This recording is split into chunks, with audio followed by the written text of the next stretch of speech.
This is Robert with Pioneer Smokehouses, and today we're going to do the first cook on the American Gourmet 1280 by Char-Broil.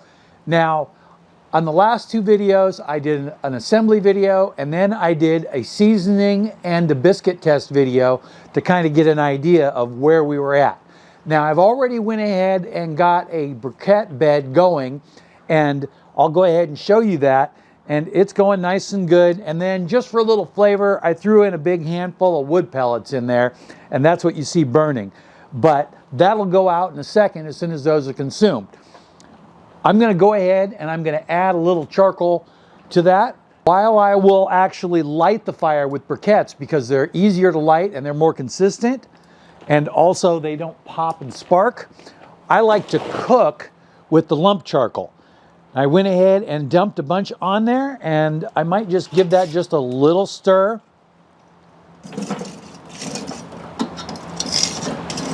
Gonna open up the middle just a little bit there. Oh, that looks good. And then I'm just gonna let that all catch on fire and get the smoker completely preheated to our cooking temperature. My goal temperature is in between 300 and 325 for chicken, and the wings will easily cook at the 300 temperature. But the one reason I like to go a little higher is because I want to get crispy skin. If I don't get the skin that I desire, sometimes I'll throw them under the broiler, or else I could even put them on the grill on this side, but I am using those grates as V-tracks to get good airflow around the fire. So for now, I want you to go ahead and watch a video of how I prepared that chicken in the brine last night. So it's the night before we cook our chicken, and I'm gonna make a simple brine.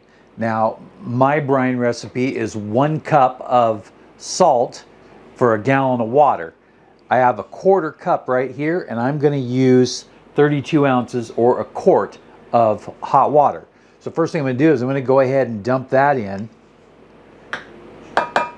The only reason I'm using hot water is because I want that dissolved.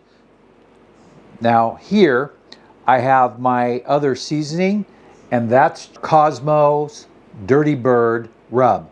And this is one of my favorite for poultry.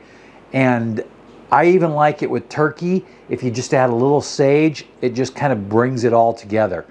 So we're going to use that, but we want to dissolve the salt first, and we want to use as little amount of hot water as possible. So the first thing I'm going to do is I'm going to go ahead and I'm going to get my tap going, and I have really hot water here, and I'm going to put in about half of the container of hot water. I'll be right back. I put in my hot water, and I'm going to go ahead and set this down and give it a little stir.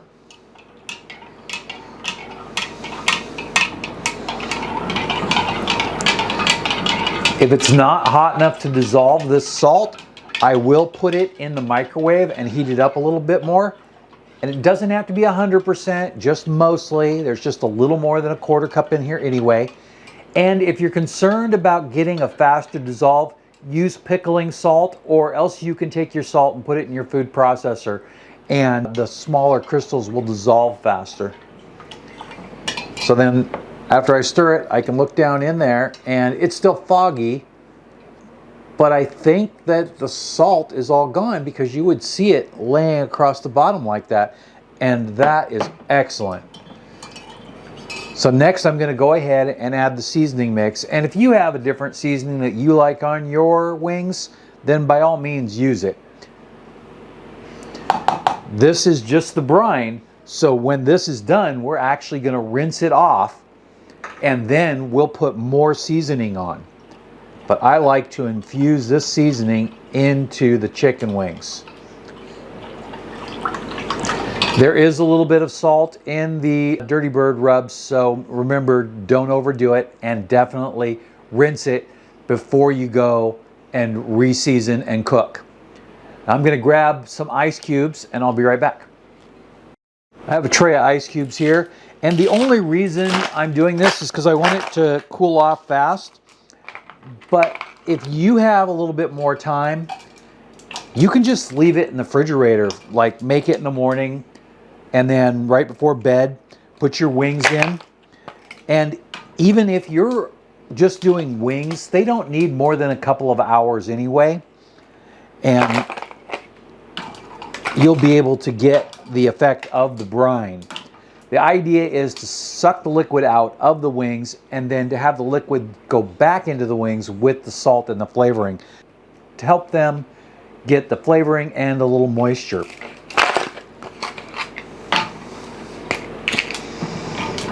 Stir that, and then we're going to wait about 5 minutes. It's been just about 4 minutes, and I went ahead and I've been monitoring it with my instant read thermometer. I'm going to go ahead and stick that in there. And it's currently 48 degrees right in the middle there, and it's still dropping a little bit. Now, we want it to be less than 40 degrees, but here's the thing. I have another little trick. In this bag, I have slightly over 2 pounds, probably closer to 2.5 pounds of frozen chicken wings. And you can buy them in your freezer section at your super center or wherever, and they're very affordable. If you buy fresh, packed chicken wings, they'll be a little bit more, but I like the frozen for this one reason, is that even though this is not 40 degrees, because it needs to be less than 40 degrees, these frozen wings are going to drop its temperature really fast. So first thing I'm going to do is I'm going to add more water to this to get it up to the full 32 ounces. I'm going to take one more temperature reading. And now it's 43 degrees. We have well water here and it's really cold this time of year. So we're able to get that temperature to come way down really fast. That is a great temperature for this process. So now I have the wings in here. And typically I would put this inside of a bowl to do this because I don't want to take any chance of spilling it. But just for the video, we'll take the chance.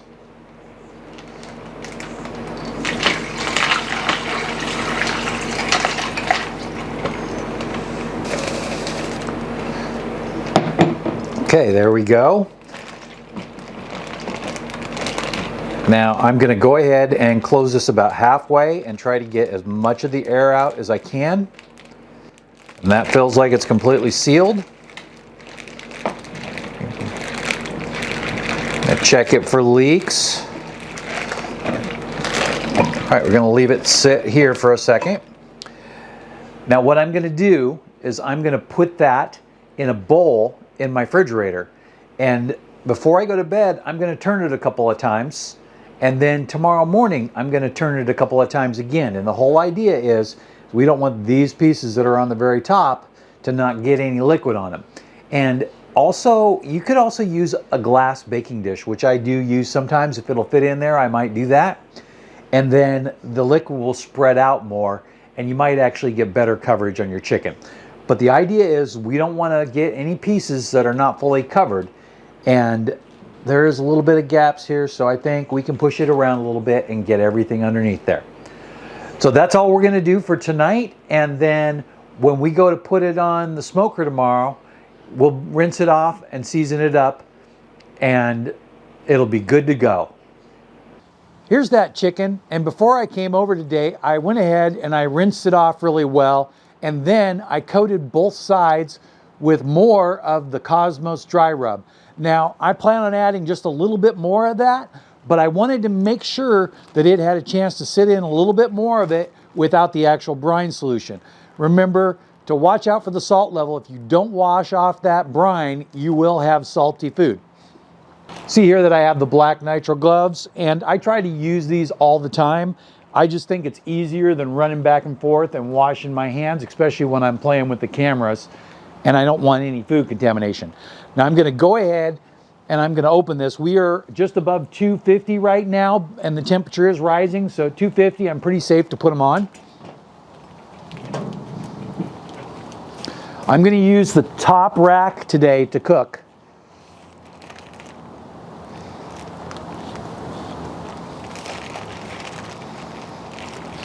I'll lay these out and I'll be right back.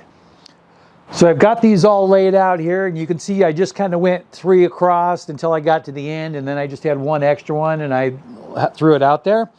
So I'm going to go ahead and take some more of the dry rub and I'm going to sprinkle it on. I'll go ahead and move to this side so you can see this on the close-up cam.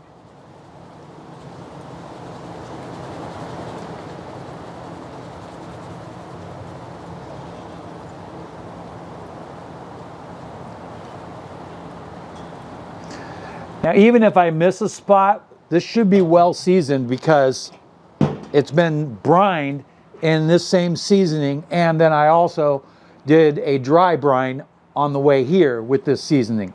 So this is just Cosmos Dirty Bird dry rub, and I got to tell you, this is one of my favorite chicken seasonings. So I'm going to babysit this temperature. I'm going to make sure it gets up into the 325 range and go from there. So for me, I'm gonna stand out here and stay as close as I can to the fire because it is 40 degrees out here, so it is not warm. And I'm gonna get this into the 325 to 350 range. For the best results, you wanna get your chicken up in that range. So that shouldn't take very long though, because chicken wings really don't take very long to cook. So we'll be back in 1 second for you, and who knows how long for me. So I've been out here managing the temperature, popping my head in and out of the house as much as possible to try to stay warm. But we've been able to keep it right in between 325 and 350 very consistently. I'm very happy with that. I think that having the seal here has helped that out a lot. Now also, anytime it starts to drop and I feel like I'm getting out of control, I add a little block of wood so it'll catch on fire. That fire recovers the temperature a little faster. So right now the temperature is going back up to 350, and I don't know if you can see the fire, but the close-up camera is not on that section. The next thing I'm going to do is I'm going to go ahead and flip those wings over. So first thing I'm going to do is get myself a glove. If you're at all sensitive to the temperature, use some tongs or whatever works for you, but I'm just going to use a glove. I'm going to go ahead and open that up. I have to tell you, those are looking pretty nice.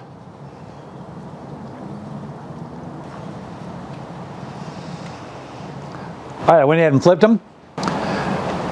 Now I'm going to do a temp check here. And this is my original model of the Thermo Pro that I always use. This is a very budget-friendly instant read thermometer. And I'll tell you what, I recommend this to anybody. I'm going to grab this big one back here, and I'm going to stick it right in the meat, and it's 150. I'm not completely in the center, but that makes me really happy because at 150 degrees, I know that it's going to be done pretty soon. So now I'm more worried about getting a nice finished consistency on the outside. I'm going to go ahead and I'm going to add some more seasoning on, but not too much.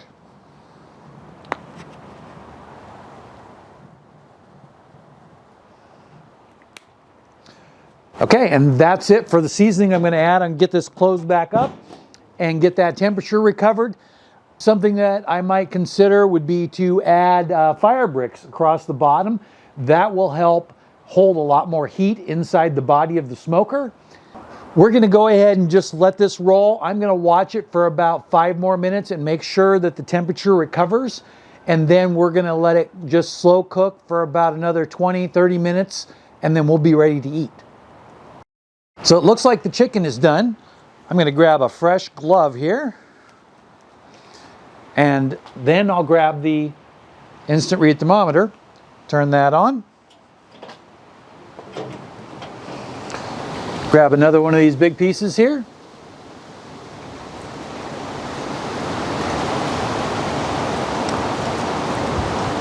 $170, perfect. I'm going to grab this one right off of here. And how about this little one right here? Go ahead and close that to keep it warm. Just check that out. Skin's not as crispy as I'd like, but it's firm, so it's not going to be like gross or anything. If you want it crispier, either grill it or throw it under the broiler. I really love that Cosmos Dirty Bird. It is just a great flavor.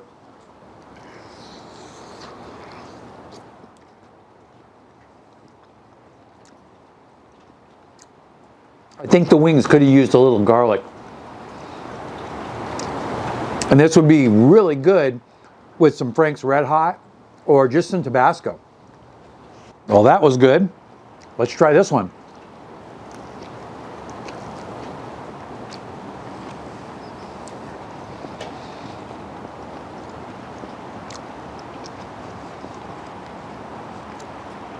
That's yummy. I'm going to bring this up to the camera so you can get a good look at it.